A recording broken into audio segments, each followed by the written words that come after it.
Hello, I am Crowbarzar, filling in for Q-Dragon, and this is Brainstorm, where we give you a glimpse into the world of science.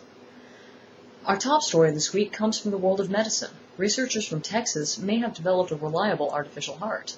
This could extend the lives of many people with severe heart conditions and eliminate the complications involved with transplants. The device itself is a combination of two VAD pump devices that are already in use to assist blood flow. Combining multiple pumps allows for the replacement of the entire heart, with one side effect. Because the device provides a steady flow of blood, the person will appear to have no heartbeat.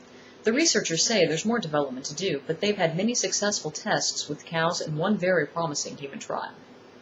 Our next story comes from the world of chemistry. Two research teams at MIT have begun development on what they are calling an artificial leaf. The idea behind this device is to convert solar energy into a storable form, namely hydrogen and oxygen gas in a fuel cell. Although still in the very early stages of development, the teams have already each designed a unique prototype for oxygen formation. This part of the artificial leaf is essentially a catalyst-coated solar panel in water. The electrons produced from the solar panel work with the catalyst to split the water into oxygen gas and hydrogen ions. The teams plan to refine the device while working on the hydrogen-producing component.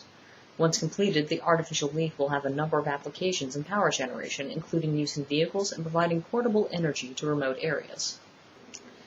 And from the world of genetics, scientists at the University of Toronto are studying the lifespan of yeast and say their findings may be applicable to humans. No matter what the species, a cell doesn't use all of its DNA.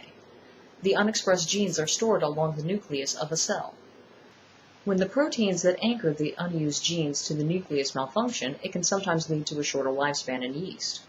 The scientists were able to correct this, thus returning normal function, and think the same mechanism could be responsible for premature aging in humans. If they are able to develop a treatment based on this, it could also be applied to regular aging. Our final story comes from the world of neuroscience. Engineers from the University of Michigan have designed a new kind of brain implant that is less invasive. The device is called a biobolt, and it simply sits under the skin and doesn't even penetrate the cortex. It's designed to pick up signals in the brain and transmit them to a computer, where they can be filtered, interpreted, and eventually control devices.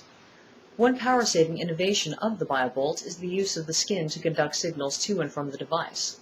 This, of course, has numerous applications, including the potential for controlling once paralyzed or lost limbs. Well, that's it for this week's episode of Brainstorm. If you enjoyed it, please consider subscribing, and be sure to check the links in the video description below.